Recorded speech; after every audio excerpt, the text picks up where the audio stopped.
무진스님이라고 보고요. 조계사에서 법회와 행사를 담당하는 스님입니다. 제가 조계사에 온 지 한 1년 반 정도 된 것 같은데 원심의 법회는 오늘 처음 와봐요. 반갑습니다. 제가 좀 빠른가요? 제가 오늘 드릴 말씀은 뭐냐면, 우리가 부처님의 법을 만나기가 어렵다고 해요. 들어보셨죠? 일단은 사람 몸 받기가 어렵고, 조금 요즘에서는 좀 위험한 발언일 수도 있지만 사람 몸 중에서도 남자 몸 받기 어렵다고 하고, 사람 몸을 받았는데 불구하고 또 부처님 법 만나기 어렵다고 해요. 이게 대체 무슨 말일까요? 부처님 법 만나기가 왜 어렵죠? 한번 곰곰이 생각해 보셔야 돼요. 이 문제를 일단 해결하기 전에 2600년 전에 부처님이 계시던 때로 가보면 그때 사람들도 지금의 나랑 똑같은 고민을 하고 있어요. 나는 어떻게 해야 행복해질 수 있을까? 조금 더 세속적으로 가보면 난 어떻게 해야 돈을 많이 벌 수 있을까? 어떻게 해야 우리 자식들이 좋은 직장을 갖고 평생 동안 행복하게 살아갈 수 있을까? 라는 고민을 그때 그 사람들도 했어요. 부처님은 그런 고민에서 벗어나셨거든요. 근데 본인만 벗어나신 것이 아니라 남들에게도 벗어나는 방법을 일러주셨단 말이죠. 예를 들어서 그때 한 2600년 전에 무진이라는 사람이 부처님을 찾아가요. 부처님, 저 돈을 많이 벌고 싶습니다. 부자가 되고 싶어요. 부처님은 뭐라고 말씀하셨을까요? 부처님은 굉장히 이성적이고 현실적인 분이셨거든요. 만약에 돈을 많이 벌고 싶다는 질문을 하면 이렇게 말씀하셨어요. 네, 많이 버세요. 그럼 어떻게 해야 돈을 많이 벌 수 있습니까? 남들이 하지 않는 직업을 가지세요. 그러고 나만의 전문 기술을 갖춰서 정정당당하게 정직하게 돈을 버세요. 요즘으로 말하면 전문직을 선택을 하고 블루오션에 뛰어들으라고 답변을 해주신 거예요. 현실적이죠. 우리가 생각하기에는 어떤 종교의 장이라고 하는 분, 석가모니 부처님이라는 분이 돈을 많이 벌라고 답변을 해줄 거라고는 상상을 못하거든요. 부처님은 각각의 중생에게 근기에 맞게 설법을 해주셨어요. 그러면 제가 만약에 부처님을 만나지 않았더라면, 그때 당시에 만나지 않았더라면 어떠한 방법으로 행복을 찾고 어떠한 방법으로 경제활동을 했을까요? 돈을 많이 벌고 싶은데 부모님이 하라고 하는 직업을 갖거나 인기 있는 직업을 가졌겠죠. 요즘으로 말하면 공무원이라던가 의사같이 누구나 다 가고 싶어 하는 직업을 가졌을 거란 말이에요. 그럼 그 중에서도 특출난 사람들만 성공을 하는데 내 전문 기술 없이 남들 다 가진 기술로 부자가 될 수 있었을까요? 아니요. 아주 이런 세속적인 면으로만 봐도 불법을 만난다는 건 나에게 큰 도움이 돼요. 경전 공부를 떠나서 세간지, 우리가 세간에도 지혜가 필요해요. 살아가는데 이 세간지를 갖추는 데 있어서 불법을 만난다? 엄청난 큰 행복이거든요. 오늘 조계사에 나오신 여러분들은 이미 부처님의 법을 만나고 계시죠. 부처님께 예경했죠. 삼귀했죠. 그리고 부처님이 말씀해주신 경을 읊었어요. 반야심 경을. 일단 여기서 하는 행위 와중에 내 번뇌가 씻겨져 내려간단 말이죠. 예경 올리면서 다른 생각 안 하시잖아요. 배고파. 끝나고 뭐 먹어야지. 어디 가야지. 이런 생각을 안 해요. 단지 그 행위에 집중을 할 뿐이지. 자, 다시 2600년 전으로 돌아가 볼게요. 지금 우리가 부처님의 왼팔 쪽에 신중단이 모셔져 있어요. 대웅전에 가보시면 거기 신중님들이 104분이 모셔져 있는데 그분들이 왜 부처님께 와서 부처님을 보호하고 있는지, 왜 우리 불자들을 보호해주고 있는지, 또 부처님의 법을 왜 보호하고 있는지 제가 알려드릴게요. 자, 그 옛날에 천신들 중에서 막내 천신이 이런 고민을 합니다. 이 세상에서 최고로 좋은 맛은 무엇일까? 그러니까 제일 맛있는 맛은 무엇일까? 이거예요. 두 번째, 그러면 최고의 즐거움은 무엇일까? 세 번째, 그러면 최고의 보시는 무엇일까? 마지막으로 갈 애의 제거. 우리가 뭐 성욕, 식욕, 수면욕, 재물욕을 이제 우리 네 가지 욕망이라고 하는데 이 네 가지를 제거하는 거를 갈 애라고 그래요.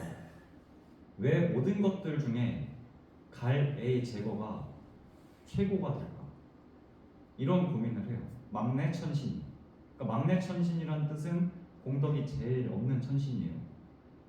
이 천신이 혼자서 고민 해결이 안 되니까 나보다 공덕이 조금 높은 천신을 찾아가요. 그 네 개의 천신을 찾아가서 네 가지 질문을 합니다.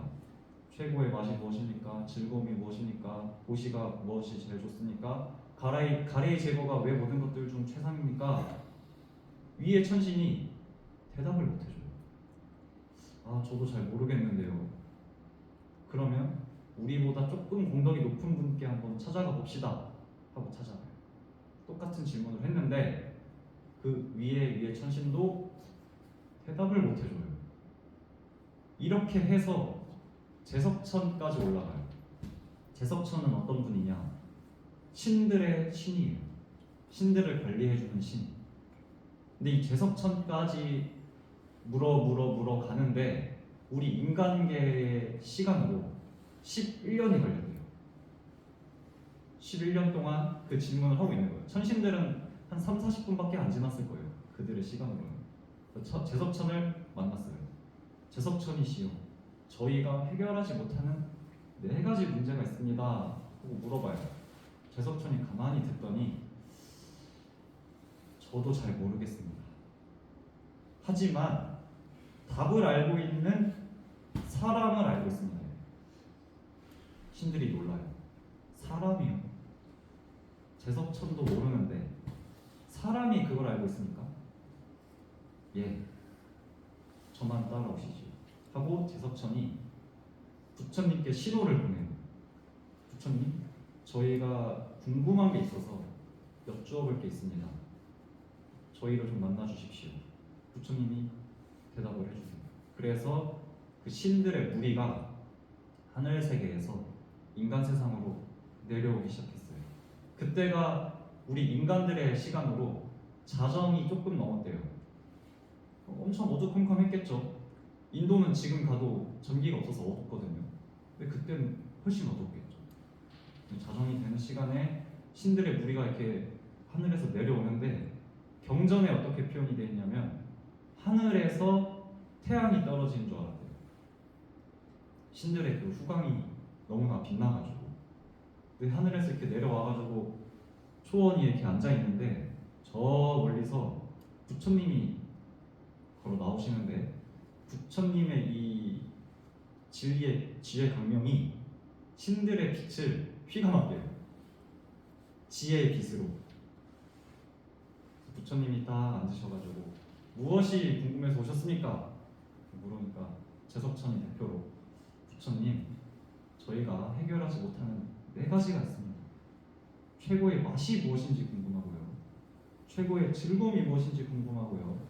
최고의 도시가 무엇인지 궁금하고요. 가래의 제거가 왜 모든 것들 중 최상인지 궁금합니다. 부처님이 씩 웃으시더니 대답을 해드려요. 첫 번째, 최고의 맛은 법의 맛입니다. 부처님의 법, 진리의 맛이란 두 번째, 최고의 즐거움은 법을 음미하는 즐거움입니다. 듣기만 해서 끝나는 것이 아니라 그 법을 이해했을 때가 최고의 즐거움이랍니다. 세 번째, 최고의 고시는 법을 알고 법을 느꼈으면 그걸 재고시해 주는 게 최고의 고시입니다. 이렇게 답변해 주세요. 그렇다면 왜 갈 애가 모든 것들 중에 최상이고 이 가래가 모두 제거가 됐을 때 진짜 진정으로 법이 들리고 그때서야 법의 맛을 느끼고 아무 감정 없이 삿된 욕심 없이 법을 고시할 수 있기 때문에 가래의 제거가 모든 것들 중에 최상입니다 라고 답변을 해드려요. 그때 천신들이 난리나요. 박수를 쳐요. 경전의 입에 어떻게 표시가 되냐, 이때 하늘에서 꽃비가 내린다 라고 표기가 되겠어요. 그래서 부처님이 이렇게 앉아 계시는데 부처님 무릎팍까지 꽃이 쌓였대요. 그 밤에 그 천신들의 환희로운 마음에 꽃비가 내린 거예요. 그래서 이 제석천이 부처님께 절을 올리면서 세존이시여, 왜 이런 걸 지금 알려주십니까? 저희도 이제 다음부터 법회가 있을 때 초대해 주십시오 라고 이야기해요. 그래서 부처님이 허락을 해주세요. 그래서 그 다음날 해가 뜨자마자 부처님이 모든 비구 스님들을 불러모아요. 비구들이여 잘 들어라. 오늘부터 언제 어디서든 법회가 있을 때 천신들을 초청하거라 라고 말씀을 하세요. 그래서 우리가 천수경 할 때 오밤내외 아니 제신 진언을 해요. 옴 도로도로 지미 사바 이렇게 하잖아요. 그게 무슨 뜻이냐면 도로도로가 어서 오세요, 어서 오세요. 이 도량으로 어서 오세요. 사바하는 오셔서 법을 성취하세요 라는 뜻이에요. 사바가 이루어지소서라는 뜻이거든요. 천신들을 그렇기 때문에 우리가 초청을 해요. 왜? 우리는 앉아서 경을 읽잖아요. 부처님의 경을 읽고 있는데 천신들 와서 들으라 이거예요. 설법하는 부처님이 안 계시니까 우리가 대신 읊어드릴게요. 경 들으세요. 그리고 법회 끝나면 스님께 법문 듣고 가세요 라는 의미에서 우리가 경을 읊어드리는 거예요. 그래서 신중단에도 모셔져 있는 거예요. 그분들이 오시면 그냥 있는 게 아니라 부처님과 부처님의 법과 스님들과 불자님들을 지켜주거든요. 그 신중 탱화를 잘 보시면 맨 아랫줄에 팔부 금강이나 사천왕이 계시거든요. 그분들의 옷 모양을 잘 보세요. 일반적인 한복을 입고 있는 게 아니라 무복을 입고 있어요. 전투복을 입고 있고 무기를 들고 계세요. 왜? 마귀들이 들어오면 싸우려고. 나머지 보살님들이나 나머지 신들은 일반적인 옷을 입고 있어요. 법회에 참석하고 있습니다. 여러분들처럼 입고 있는 거예요. 대신에 조금 힘이 센 신중님들은 싸울 준비를 하고 법회에 오신다는 거죠.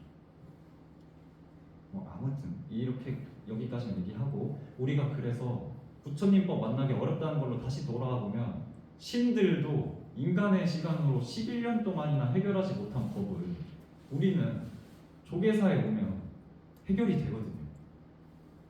또 신기한 게 내가 갖고 있는 해결하지 못하는 고민을 마음속으로 갖고 있는데 어느 날 절에 왔는데 스님이 그 내용으로 법문을 하고 계시거든요. 참 신기해요. 그게 내 인연이에요. 내 복이고. 자, 이렇게 법을 계속 가까이 하면 우리 중생들은 어떠한 중생이 되느냐? 나쁘고 더러운 것에 물들지 않는 중생이 돼요. 제가 중생의 4가지 부류를 말씀드릴게요. 지금 첫 번째는 나쁘고 더러운 것에 물드는 사람이에요. 이 사람들은 나쁜 사람들이에요. 단정할 수는 없지만 왜 나쁘냐? 부처님의 법과 진리에 동떨어져 있기 때문에 세상 모든 일에 내가 끌려다녀요.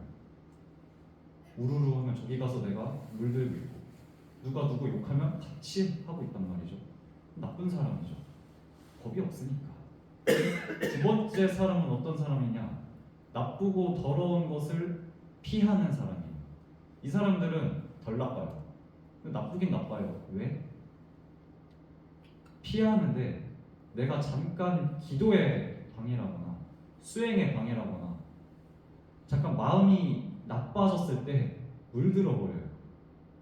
법과 잠깐 멀리 떨어져 있는 동안에 물들어 버린다는 거죠. 피하고 다니지만. 그래서 조금 나쁘다. 세 번째 사람들은 오늘 오신 분들이에요. 나쁘고 더러운 것에 물들지 않는 사람들. 왜? 부처님 법과 수행에 가까이 하고 내가 실천하고 있으니까. 지금 법문 듣고 계시잖아요. 물들지 않아요. 자, 그럼 네 번째 사람은 누구냐? 나쁘고 더러운 것을 정화시키는 사람. 대표적으로 부처님 또는 이 스님들마저 법문으로 감화시키는 큰 스님. 이분들은 나쁘고 더러운 것들을 정화시켜요. 부처님은 2600년 전에 직접적으로 정화도 시켰지만은 지금도 정화를 하고 계시거든요. 남아있는 법문으로, 경전으로. 참 신기해요. 부처님을 찬탄하는 개성이 화엄경에 나오거든요. 화엄경 비로자나품에 이렇게 나와요. 세존 좌도량 청정 대광명 비어 천일출 조요 대천계. 이게 무슨 뜻이냐면 세존께서 청정한 도량에 앉으시니 대광명 두루 비추네. 마치 1000개의 해가 동시에 뜬 듯이 대천세계를 밝게 비추네. 부처님의 지혜 광명으로 언제 어디를 가도 누구에게나 지혜의 빛을 쏴주신다는 얘기예요. 우리는 세 번째 무리인 우리는 어디를 가도 그 빛을 받고 있다는 거예요. 불자들은 나쁜 사람을 보고서 나쁘다라고 생각을 하지 않아요. 나는 저러지 말아야지라는 생각과 동시에 저 사람을 정화시켜줄 생각을 해요. 왜? 부처님의 법이 그런 거니까. 그렇게 배우고 컸으니까. 근데 일반적인 범부들, 첫 번째와 두 번째 부류인 사람들은 나쁜 사람이라고 했잖아요. 이 사람들은 부처님의 법이 아예 없거나 멀리 있기 때문에 그런 생각을 못해요.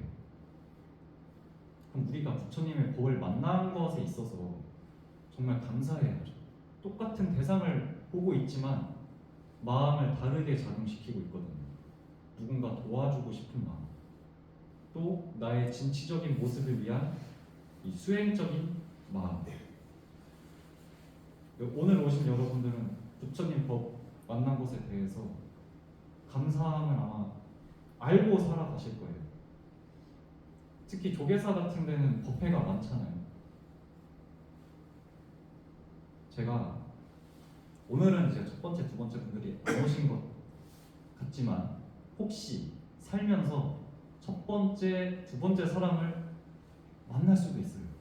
그 사람들에게 어떻게 가르침을 주느냐 제가 방편을 알려드릴게요. 내가 만약에 그 사람을 직접적으로 보호해주거나 정화시켜줄 힘이 없다면 이렇게 하시면 돼요. 어떻게 하냐? 어떠한 법회, 어떠한 기도, 어떠한 법문, 서울시건 뭐 대한민국 어디건 내가 아는 법회는 다 데리고 다니세요. 그게 가장 쉬운 방법이에요. 최고의 고시가 뭐라 그랬죠? 법고시. 내가 법을 알고 법을 음미했으면 경험시켜주는 게 정화시키는데 아주 큰 작용을 하거든요. 왜 나도 그렇게 정화가 됐습니까? 사실은 요즘 같은 세상에는 절에 안 가도 좋은 얘기들, 뭐 진리들 엄청 많거든요. 서점에만 가도 베스트셀러 하면 뭐 좋은 말, 라디오 틀면은 뭐 신부님도 나오고 목사님도 나오고 뭐 스님도 나오고 뭐 철학자도 나오고 경제학자도 나오고 이런 사람들이 좋은 말 다 해줘요. TV도 틀면 뭐 누구 박사, 뭐 누구 뭐 연예인 이런 사람들 나와가지고 또 좋은 말 하거든요. 근데 그거는 그냥 허공에 둥둥 떠다니는 진리에 불과합니다. 진짜 진리는 내가 일단 해봐야 돼요. 어떤 스님 법문을 들었어요. 예를 들어서 108배 기도하세요. 108배가 가장 좋습니다라고 법문을 하면 일단 해봐요. 내가 정한 최소한의 횟수만 한번 해보는 거예요. 108배를 난 3번 한번 해보겠어. 3번 해보고 내가 정화가 되지 않거나 만약에 내 소원이 이루어지지 않는다면 다른 법문 들으러 가면 돼요. 그게 수행이에요. 부처님도 스승을 모셨지만 3번의 스승님을 다 떠났거든요. 배울 게 없다고 생각하셔가지고. 그러니까 나도 법문, 법회, 기도 어디든 가서 다 해보는 거예요. 내 인연이 닿을 때까지. 오늘과 같은 법회 인연이 생긴 것처럼 내 인생에 어떤 좋은 흐름을 탈 수 있는 인연을 만나기 위해서 유람하시되 나처럼 아직 정화가 되지 않은 친구들 데리고 가시면 돼요. 그러면 세 번째 이 3가지의 문제는 다 해결이 돼요. 맛, 즐거움, 도시 다 해결이 돼요. 4번째는 이제 거기서 내가 어떤 수행을 만났느냐에 따라서 안주할지 정진할지가 정해지는 거예요. 그러니까 여러분들은 일단 여기 오셨으니까 3번째는 이 3가지는 해결이 됐어요. 그렇죠? 법문 들었으니까. 그리고 그럼과 동시에 3번째 중생의 부류가 확정이 된 거예요. 물들지 않았으니까. 이제 정화시키는 사람이 되기 위해서 떠나세요. 꼭 조계사가 아니어도 좋아요. 만약에 이렇게 수하고 통역해 주시는 분이 없다, 그 절에 만약에 그런 분들이 없다 싶으면 요구하세요. 제가 큰 스님들을 욕하는 게 아니고 종단이 변해야 돼요. 저는 그런 생각을 갖고 있어요. 저는 조계사 오기 전까지 10년, 20년이라는 시간 동안 산중에 살았어요. 그 3만 평이 되는 산에서 길을 직접 다 닦고, 근데 젊을 때, 지금도 젊지만 젊을 때는 그 산을 뛰어다녔거든요. 뭐 곡괭이 가지러 가면 차 타고 내려가면 빠른데 뛰어 내려갔다가 뛰어 올라갔어요. 그리고 비 오는 날이면 포장이 안 돼 있으니까 길이 다 망가지거든요. 그럼 비가 그치면 길 정비하고. 근데 이제 주말에 법회 날에 신도님들이 올라오잖아요. 차가 막 빠져요, 진흙탕에. 그럼 위에서 소리쳐요. 차 거기다 세우고 걸어 올라오세요. 그럼 젊은 분들은 괜찮은데 이 노보살님들은 죽어나거든요. 그때는 이해 못했어요. 왜 힘들어하시지? 절에 오는데 왜 힘들다고 하시지? 이런 아주 못된 생각을 가졌거든요. 근데 제가 24살인가 5살 때 십자인대가 끊어졌어요. 수술을 하고 한 달을 누워 있었거든요. 근데 그때 한 달 동안은 한 달 누워 있고 2주는 휠체어 타고 한 달을 또 목발을 짚고 다녔는데, 목발을 떼고서 이제 길을 걷는데 그 우리 한 화장실에서 나오는 한 이 정도 되는 경사도가 무섭더라고요. 목발 없이 걸으려니까. 그때 제가 생각한 게 나 진짜 못되게 살았구나. 젊은 나도 잠깐 다리 아프다고 이게 무서운데 노보살님들은 얼마나 힘들고 아프고 무서웠을까. 그리고 산중에 살고 있는 스님이지만 이거 산중불교도 많이 변해야겠다. 나처럼 젊은 사람만 있는 게 아니고 또 평생 젊은 것도 아니니까 뭔가 변해야겠다. 근데 제가 돈이 없으니까, 저를 변화시킬 돈이 있었으면 진작에 했을 거예요. 아니면 도시로 나와서 살았겠죠. 좋은 도량 갖고. 근데 그게 안 되니까 저는 그렇게 홍보를 이렇게 하고 다녀요. 요구를 하십시오. 그럼 들어주는 스님이 있을 것이고 안 들어주는 스님이 있을 것입니다. 안 들어주면 불편을 감수하고 다닐 수 있으면 가시고, 그게 아니라면 그저 가지 마세요. 그 전법할 준비가 안 돼 있는 거거든요. 만약 요구를 들어주신다, 최선을 다해서 다니세요. 홍보해주세요. 나와같이 뭐 불편한 사람이 있다면. 그러니까 무릎이 아플 때는 그런 생각이 들더라고요. 또 이거는 제 개인적인 바람인데, 법문은 끝났어요. 이건 제 개인적인 바람인데, 저는 이제 지켜야 할 계율이 256가지나 있어요. 부처님들은 5가지인데. 근데 256가지를 다 지키고 살기엔 사실 어려워요. 차 타고 운전하면, 밤에 운전하면 벌레들이 와서 부딪혀서 죽잖아요. 전 이미 거기서 첫 번째 계율을 어겨요. 원하는 것도 아니지만. 근데 부처님이 계율을 주셨다는 것은 이 죄책감을 갖고 살아가라는 것이 아니고 너를 돌아보고 좋은 사람이 될 수 있도록 내가 계를 줄게 해서 계를 주신 거거든요. 근데 이 계율 중에 재밌는 계율이 많은데 한 가지가 뭐냐면 비구들은 경제 활동을 하지 말라고 돼 있습니다. 돈을 벌지 말라고 돼 있어요. 근데 저는 그 계율을 못 지킬 것 같아요. 왜? 저는 지금의 한국 불교가 굉장히 이제 노후화됐다고 생각을 해요. 앞으로 10년이면 여기 계신 분들도 나올지 안 나올지 모르고 지금 대웅전에서 기도하고 있는 주축 보살님들 다 극락세계 가실 거라고 생각하거든요. 현실이에요, 그게. 그분들이 이제 시주금으로 제가 밥도 먹고 옷도 입고 하고 있어요. 차 타고 지방까지 법회도 다니고. 근데 그런 분들이 극락세계로 가시면 전 여기만 있어요. 아니 차비가 있어야 지방을 가죠. 또 밥도 이만큼 먹던 걸 이만큼 먹어야 돼요.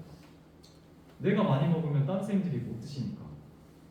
또 스님들이 많이 먹으면 절에 그나마 오시는 분들이 공양을 못 하니까. 그래서 저는 어떤 생각을 가졌냐면 스님들이 자급자족할 수 있는 능력을 키워야 된다. 뭐 산중에서는 당연히 농사를 지으니까 자급자족이 가능해요. 근데 도심사찰은 변모해야 돼요. 뭐 어떻게? 뭐 그림에 소질 있는 스님이 있으면 그 사람을 키워. 그런 사람이 없으면 그런 사람이 될 수 있는 인재를 미리 보고 출가를 시켜요. 그리고 굿즈를 만들어요. 조계사 캐릭터를 만들건 뭐 단천 모양, 꽃 모양을 만든 이렇게 백지를 만든 걸 해가지고 외국인들한테 파는 거예요. 3,000원, 5,000원. 하루에 2개 팔면 뭐 예를 들어서 10,000원이라고 하면 한 사람 식대는 나오잖아요. 하나만 팔리지 않겠지만 뭐 그런 식으로 자급자족 할 수 있는 시스템을 만들고 또 이제 스님들이 사이트를 조계사 홈페이지 만드는 것도 그렇고 뭐 법주사, 화계사 이런 데 다 홈페이지도 있고 회계 장부가 있어요. 프로그램으로 된 그걸 다 외주 업체에 맡기거든요. 한 달에 30만 원씩 내는데 아깝잖아요. 그러면 프로그램 할 수 있는 스님을 만들어요. 그럼 그 스님으로 다 하는 거 얼마나 돈이 아껴져요. 그렇게 해서 스님들이 젊어져야 생각이 젊어지고 활동하는 게 젊어져야 불자님들이 자식들을 데리고 오고 싶어 하죠. 지금 뭐 기도 2시간 하니 3시간 하니 이렇게 해서 성불 안 되거든요. 즐거워야 성불이 돼요. 즐거워야 번뇌가 씻겨 나가죠. 생각이 안 나잖아요. 그러니까 어떻게든 우리가 젊어져야 돼요. 또 제가 언제쯤 경제 활동을 하게 될지 모르겠지만 그때까지 건강하세요. 제가 좋은 도량을 만들어가지고 초대해드릴게요. 네, 그때 이제 데리고 오세요. 아들, 딸, 친구 다 데리고 오시면 제가 자급자족한 돈으로 떡도 드리고 뭐 음료수도 드리고 다 해드릴 테니까 그때까지만 조계사에 오셔가지고 즐거운 신행생활 하시길 바라겠습니다. 아셨죠? 저 이렇게 공무원 이렇게 마치겠습니다. 감사합니다.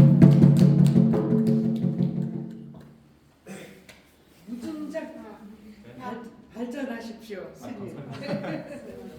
아 예. 질문하십시오.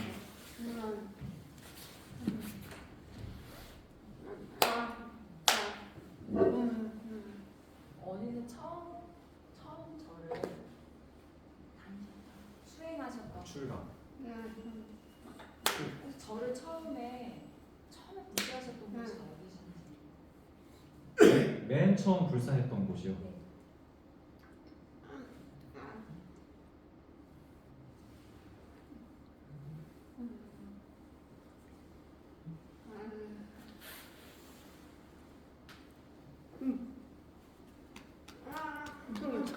성역.